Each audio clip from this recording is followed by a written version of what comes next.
Hello friends, good morning. Welcome to my channel. आज के इस वीडियो में हम संविधान के कुछ महत्वपूर्ण अनुच्छेद पढ़ेंगे जो आपके आने वाले सभी एग्जाम्स के लिए काफ़ी ज़्यादा इंपॉर्टेंट है। देखिए, संविधान में टोटल जितने भी अनुच्छेद है जो आपके एग्जाम्स के लिए हेल्पफुल हो सकते हैं। ये टॉपिक बहुत इंपॉर्टेंट है, तो वीडियो को लास्ट तक ध्यान से देखिएगा। तो चलिए वीडियो स्टार्ट करते हैं। देखिए, संविधान के कुछ महत्वपूर्ण अनुच्छेद है। अनुच्छेद फर्स्ट है, उसमें लिखा है कि भारत राज्यों का एक संघ है, यानी कि भारत है जो छोटे छोटे राज्यों से मिलकर बना है, तो भारत राज्यों का संघ अनुच्छेद 1 में लिखा हुआ है। अनुच्छेद 3 यानी कि आर्टिकल 3 में लिखा है संसद द्वारा किसी राज्य का नाम तथा नए राज्यों का गठन व इनकी सीमा तथा नामों में परिवर्तन भी कर सकती है। जो अनुच्छेद 3 है उसमें लिखा है कि अगर भारत में अगर कोई नया राज्य या किसी नए राज्य का नाम गठन, उनकी सीमा और नाम परिवर्तन कर सकते हैं तो सिर्फ संसद द्वारा किया जा सकता है, जिसके इसका एग्जाम्पल हो गया आंध्र प्रदेश तेलंगाना को किया गया था।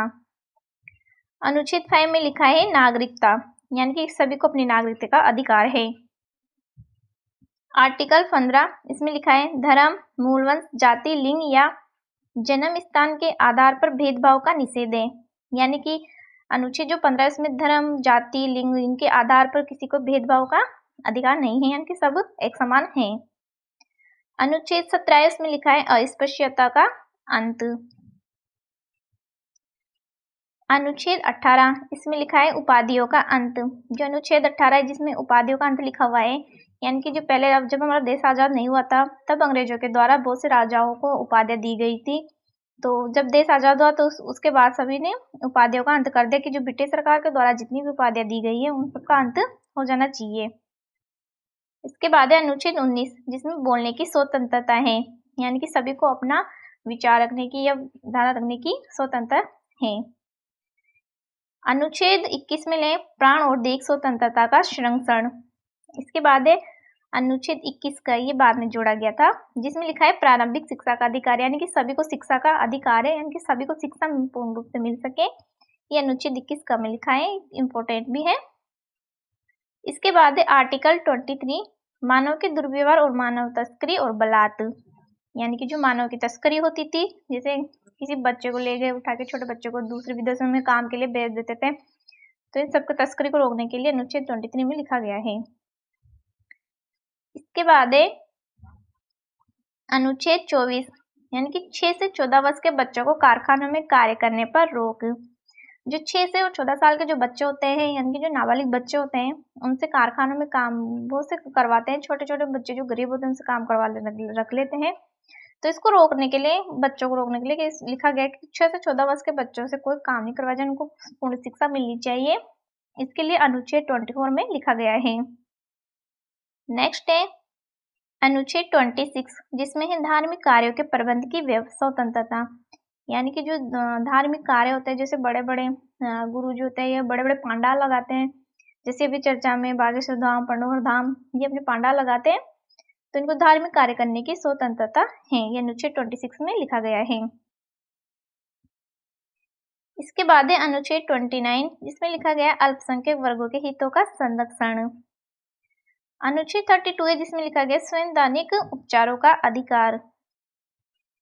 इसके बाद है अनुच्छेद 40 जिसमें लिखा गया है ग्राम पंचायतों का संगठन, यानी कि जो अनुच्छेद 40 है ये भी क्वेश्चन इंपॉर्टेंट है, ये अनुच्छेद भी इंपॉर्टेंट है, जिसमें लिखा गया है कि ग्राम पंचायतों का गठन है, संगठन है, किसमें होगा, अनुच्छेद 40 में लिखा गया है। नेक्स्ट है अनुच्छेद 45 जिसमें लिखा है बच्चों के लिए निःशुल्क और अनिवार्य शिक्षा का उपबंध, यानी कि जो बच्चे हैं उनको जो शिक्षा पूर्ण रूप से मिलती है, वो तो लिखा गया था अनुच्छेद 21 कम है, लेकिन जो बच्चों के लिए शिक्षा है वो निःशुल्क हो और अनिवार्य हो, इसके लिए जो लिखा गया है वो अनुच्छेद 45 में लिखा गया है। इसके बाद है अनुच्छेद 48 जिसमें लिखा गया कृषि और पशुपालन का संगठन, यानी कि कृषि और पशुपालन का जो भी आता है वो अनुच्छेद 48 के अंतर्गत आता है। इसमें कुछ संशोधन हुआ था, जिसमें संशोधन करके अनुच्छेद 48 का जोड़ा गया था, जिसमें अनुच्छेद 48 में तो कृषि और पशुपालन का संगठन था, लेकिन इसमें कुछ समय बाद संशोधन हुआ तो अनुच्छेद 48 का जोड़ा, जिसमें पर्यावरण का संरक्षण तथा संवर्धन और वन तथा वन्य जीवों की रक्षा को भी इसमें शामिल कर लिया गया। इसके बाद है अनुच्छेद 51 यानी अनुच्छेद 51, इसमें लिखा गया है अंतर्राष्ट्रीय शांति और सुरक्षा की अभिवृद्धि। इसमें भी अनुच्छेद 51 का जोड़ा गया था, जिसमें लिखे गए हैं हमारे मूल कर्तव्य। और देखिए आप मुझे बताएं जो मूल कर्तव्य कहाँ से लिए गए हैं, इसका आंसर आप मुझे बताएं कमेंट बॉक्स में। इसके बाद है अनुच्छेद 52, जिसमें है भारत का राष्ट्रपति, यानी कि भारत का एक राष्ट्रपति होगा, ये लिखा है अनुच्छेद 52 में। और देखिए जो अनुच्छेद 54 है 54 है, जिसमें लिखा है राष्ट्रपति का निर्वाचन, यानी कि जो राष्ट्रपति का निर्वाचन है वो किस तरह से किस विधि से होगा, ये लिखा गया है अनुच्छेद 54 में। और जो भारत का राष्ट्रपति है इसके पुनर्निर्वाचन के लिए क्या पात्रता है, इनकी क्या योग्यता है उसमें होनी चाहिए, इसकी क्या पात्रता है शर्त रखी गई है, वो लिखा गया है अनुच्छेद 57 में। और देखिए जो राष्ट्रपति निर्वाचन होने के लिए अयोग्यता है वो है अनुच्छेद 58 में। नेक्स्ट है राष्ट्रपति द्वारा शपथ या प्रतिज्ञा, यानी जो राष्ट्रपति है उसको शपथ कौन दिलाएगा और क्या शपथ लेगा वो, तो लिखा है अनुच्छेद 60 में। और राष्ट्रपति पर महाभियोग चलाने की प्रक्रिया, अब जो राष्ट्रपति है ऐसे तो इस पर किसी प्रकार का दबाव नहीं होता है, लेकिन जब भी ये संविधान का कोई उल्लंघन करता है तो भी इस पर महाभियोग चलाया जा सकता है, और ये लिखा है अनुच्छेद 61 में। देखिए जो सारे आर्टिकल हैं ये राष्ट्रपति से संबंधित है। इसके बाद नेक्स्ट है अनुच्छेद 63, जिसमें लिखा है भारत का उपराष्ट्रपति। अब देखिए जो भारत में एक उपराष्ट्रपति भी होगा, ये अनुच्छेद 63 में लिखा गया है। इसके बाद है अनुच्छेद 66, जिसमें उपराष्ट्रपति का निर्वाचन है। और अनुच्छेद 72, जिसमें लिखा है राष्ट्रपति को समाधान की शक्ति, यानी कि जो राष्ट्रपति है जैसे कि किसी को सजा हुई, मौत की सजा हुई या उम्र कैद की सजा हुई, तो उनको राष्ट्रपति है केवल वही उनको माफ कर सकता है, ये शक्ति सिर्फ राष्ट्रपति में होती है, और ये लिखा है अनुच्छेद 72 में। इसके बाद है अनुच्छेद 74, जिसमें लिखा है राष्ट्रपति को सहायता और सलाह देने के लिए मंत्रिपरिषद होगी, यानी कि जो राष्ट्रपति होता है ये केवल नामात्र का शासक होता है, इसके जो भी काम करता है ये मंत्रिपरिषद की सलाह करता है। इनके जो हमारे देश के प्रधानमंत्री होते हैं वो वास्तविक होते हैं, उनकी सलाह पर इसको काम करने पड़ते हैं, उनकी सलाह लेनी बहुत जरूरी है, तो इसलिए इसकी सहायता के लिए मंत्रिपरिषद का होना जरूरी है, ये अनुच्छेद 74 में लिखा है। इसके बाद अनुच्छेद 76 में लिखा है कि भारत का एक महान न्यायवादी होगा, भारत का महान न्यायवादी इनके भारत का एक वकील होगा जो सबसे बेस्ट होता है। अनुच्छेद 80 में लिखा है राज्यसभा की संरचना, उनकी राज्यसभा की संरचना की है, और लोकसभा की संरचना है वो है अनुच्छेद 81 में। तो राज्यसभा की संरचना अनुच्छेद 80 में और लोकसभा की अनुच्छेद 81 में 81 में। अब देखिए जो अनुच्छेद 85 है इसमें संसद का सत्रवसान और विघटन ये लिखा है। अनुच्छेद 93 में हो जाएगा लोकसभा का अध्यक्ष और उपाध्यक्ष, यानी कि जो लोकसभा होती है उसका एक अध्यक्ष और एक उपाध्यक्ष होगा, ये लिखा है अनुच्छेद 93 में।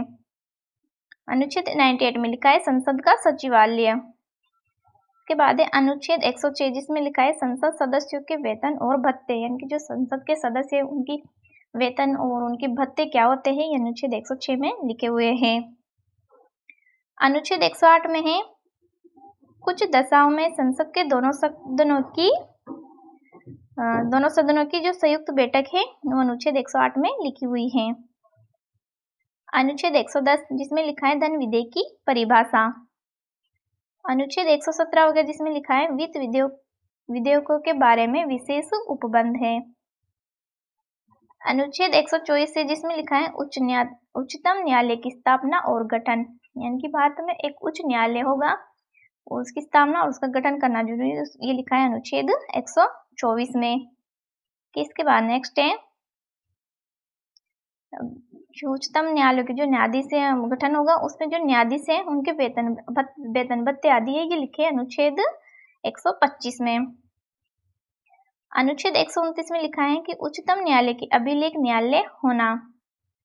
अनुच्छेद 137 में लिखा है निर्णय या आदेशों का उच्चतम न्यायालय द्वारा पुनर्विलोकन, यानी कि जो उच्चतम न्यायालय द्वारा जो भी निर्णय आदेश दिए जाते हैं उन पर वापस एक बार विचार करना हो, ये लिखा है अनुच्छेद 137 में। अब अनुच्छेद 143, जिसमें लिखा है उच्चतम न्यायालय से परामर्श करने की राष्ट्रपति की शक्ति, यानी कि जो राष्ट्रपति है ये उच्चतम न्यायालय से कुछ भी बात होती है, जैसे किसी को उम्र कैद मैंने पहले बताया था, तो उसको माफ करने की शक्ति जो होती है वो राष्ट्रपति में होती है। लेकिन जो राष्ट्रपति है इसको भी किसी सलाह लेनी पड़ती है, जिनकी मंत्रिपरिषद होती है, और जो उच्चतम न्यायालय से होता है वहाँ के जो एडवोकेट होते हैं उनसे सलाह लेनी हो, ये लिखा है अनुच्छेद 143 में। इसके बाद जो अनुच्छेद 148 इसमें लिखा है कि भारत का नियंत्रक मामले का परीक्षक होगा। इसके बाद है देखिए जो राज्यपाल है संबंधित है से अनुच्छेद 153 उसमें लिखा है राज्यों के राज्यपाल, यानी कि एक राज्य उसमें एक राज्यपाल होगा, यानी कि जो मतलब एक जो राज्यपाल होता है वो एक से अधिक राज्यों का राज्यपाल भी हो सकता है, ये 153 में लिखा है। इसके बाद अनुच्छेद 55 में लिखा है कि राज्यपाल की नियुक्ति, यानी कि राज्यपाल की नियुक्ति कौन करता है, कैसे होती है, ये अनुच्छेद 155 में लिखा है। अनुच्छेद 156 में लिखा है राज्यपाल की पदावधि, यानी कि राज्यपाल की जो पद की अवधि है वो कितनी है, ये लिखा है 156 में। इसके बाद राज्यपाल नियुक्त होने के लिए अर्हता, यानी कि जो राज्यपाल इसको नियुक्त होने के लिए क्या योग्यता होनी चाहिए, लिखा है अनुच्छेद 157 में। राज्यपाल द्वारा शपथ या प्रतिज्ञा, यानी राज्यपाल को शपथ कौन दिलाएगा, लिखा है अनुच्छेद 159 में। अनुच्छेद 163 है, इसमें लिखा है राज्यपाल को सहायता और सलाह देने के लिए मंत्रिपरिषद होगी, यानी कि जब राज्यपाल राष्ट्रपति को भी शपथ परिषद ये सहायता और सलाह लेने के लिए एक मंत्रिपरिषद होती थी, वो किस में लिखा था, अनुच्छेद 72 में। और जो राज्यपाल है इसको भी सहायता और सलाह देने के लिए मंत्रिपरिषद होती है। यहाँ पर होते हैं राज्यपाल को देने के लिए तो होते हैं सीएम, लेकिन जो राष्ट्रपति को सलाह देने के लिए वहां पे होते हैं पीएम, तो ये लिखा है 163 में। इसके बाद है अनुच्छेद 168 जिसमें लिखा है राज्य के विधानमंडलों का गठन। इसके बाद नेक्स्ट है अनुच्छेद 169, इसमें लिखा है राज्यों में विधान परिषदों का उत्पादन या सर्जन, लिखा है। अनुच्छेद 178 में लिखा है विधानसभा का अध्यक्ष और उपाध्यक्ष होगा। अनुच्छेद 182 में लिखा है विधान परिषद का सभापति और एक उपसभापति होगा। अब अनुच्छेद 214 में 214 में लिखा है राज्यों के लिए उच्च न्यायालय, यानी कि राज्य में एक उच्च न्यायालय होगा, ये लिखा है अनुच्छेद 214 में। और देखिए जो उच्च न्यायालय के न्यायाधीश की नियुक्ति और उसके पद की जो शर्तें हैं वो लिखे हैं अनुच्छेद 217 में। इसके बाद है अनुच्छेद 233 जिसमें लिखा है जिला न्यायाधीशों की नियुक्ति, यानी कि प्रत्येक जिले में एक न्यायाधीश होगा, ये अनुच्छेद 233 में लिखा है। नेक्स्ट है अनुच्छेद 243 का जिसमें लिखा है ग्राम सभा की नियुक्ति। अनुच्छेद 243 ख में लिखा है पंचायतों की संरचना और अनुच्छेद 243 थ में लिखा है नगर पालिकाओं का गठन। ये तीनों एक ही साथ जोड़े गए थे, ख ख थ। अब इसके बाद है अनुच्छेद 244 जिसमें लिखा है अनुसूचित क्षेत्रों और जनजाति क्षेत्रों का प्रशासन, लिखा है। इसके बाद नेक्स्ट है अनुच्छेद 262 जिसमें लिखा है अंतर्राज्यीय नदियों या जल संबंधी विवादों का न्यायिक निर्णय। अनुच्छेद 263 में लिखा है अंतर्राज्यीय परिषद के संबंध में उपबंध। अनुच्छेद 266 भारत और राज्यों की संचित निधियां और लोक लेखें। अनुच्छेद 267 में हो जाएगा आकस्मिकता निधि हो जाएगी। अनुच्छेद 280 में हो जाएगा वित्त आयोग। देखिए जो वित्त आयोग इसके अध्यक्ष कौन होते हैं ये आप हमें बताना। अनुच्छेद 215 जिसमें लिखा है संघ और राज्यों के लिए लोक सेवा आयोग, यानी कि संघ और राज्य के लिए एक लोक सेवा आयोग होगा, यानी कि आरपीएससी, ये लिखा है अनुच्छेद 315 में। इसके बाद नेक्स्ट है अनुच्छेद 329 जिसमें लिखा है निर्वाचन संबंधी मामलों में न्यायालय के हस्तक्षेप का वर्णन, यानी कि जो वोट होते हैं निर्वाचन संबंधी मामले होते हैं इसमें न्यायालय का हस्तक्षेप नहीं होगा, इसका वर्णन लिखा हुआ है अनुच्छेद 329 में। अनुच्छेद 330 में है लोकसभा में अनुसूचित जातियों और अनुसूचित जनजातियों के स्थानों का आरक्षण, यानी कि लोकसभा में प्रत्येक जाति के लिए सीटें आरक्षित हैं, तो उसके लिए अनुसूचित जाति और जो अनुसूचित जनजाति उनकी भी सीट है ना आरक्षित होनी चाहिए, यानी कि उनको भी आरक्षण मिलना चाहिए, अनुच्छेद 330 में वर्णित है। अनुच्छेद 331 में है लोकसभा में आंग्ल भारतीय समुदाय का प्रतिनिधित्व। के बाद नेक्स्ट है अनुच्छेद 332 में है राज्यों की विधानसभाओं में अनुसूचित जातियों और अनुसूचित जनजातियों के लिए स्थानों का आरक्षण हो जाएगा। अनुच्छेद 333 में है राज्यों की विधानसभाओं में आंग्ल भारतीय समुदाय का प्रतिनिधित्व। अनुच्छेद 338 में हो जाएगा राष्ट्रीय अनुसूचित जाति आयोग। इसके बाद है अनुच्छेद 338 का है, इसमें लिखा है राष्ट्रीय अनुसूचित जनजाति आयोग। अनुच्छेद 339 है अनुसूचित क्षेत्रों के प्रशासन और अनुसूचित जनजातियों के कल्याण के बारे में संघ का नियंत्रण हो जाएगा। इसके बाद है अनुच्छेद 340 जिसमें लिखा है पिछड़े वर्गों की दशाओं के अन्वेषण के लिए आयोग की नियुक्ति, यानी कि जो पिछड़े वर्ग है उनको उनकी स्थिति बेहतर हो इसके लिए एक आयोग की नियुक्ति की गई है। अनुच्छेद 341 हो जाएगा जिसमें अनुसूचित जातियों के बारे में वर्णन है, और अनुच्छेद 342 में अनुसूचित जनजातियों का उल्लेख है। नेक्स्ट है अनुच्छेद 343 जिसमें संघ की राजभाषा है। अनुच्छेद 345 में राज्य की राजभाषा है, राजभाषाएं हैं। अनुच्छेद 351 में हिंदी भाषा के विकास के लिए निर्देश है। अनुच्छेद 352 में आपातकाल की उद्घोषणा है, यानी कि कोई समस्या आ जाती है, बाढ़, भयंकर बाढ़ आ जाए, तूफान आ जाए, तो उसमें जो आपातकाल लगाते हैं जिसको महामारी आ जाती थी, कोरोना आए थे तब पूरे इसमें बैन लगा दिया गया था, आपातकाल घोषणा कर दी गई थी, तो वो होता है। अनुच्छेद 356 है, इसमें राज्य में संवैधानिक तंत्र के विफल हो जाने की दशा में उपबंध है। अनुच्छेद 360 है वित्तीय आपात के बारे में उपबंध। नेक्स्ट है अनुच्छेद 360 जिसमें वित्तीय आपात के बारे में उपबंध है। अनुच्छेद 368 में है संविधान का संशोधन करने की संसद की शक्ति और उसके लिए प्रक्रिया है।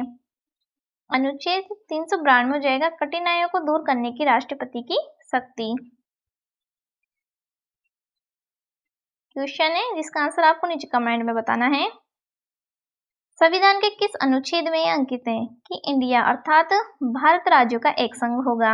ये कौन से अनुच्छेद में लिखा गया है आप हमें कमेंट में बताना। तो बस आज की वीडियो में इतना ही। आई होप आपको वीडियो पसंद आई होगी, तो वीडियो को लाइक शेयर करना, चैनल को सब्सक्राइब करना। थैंक यू, धन्यवाद।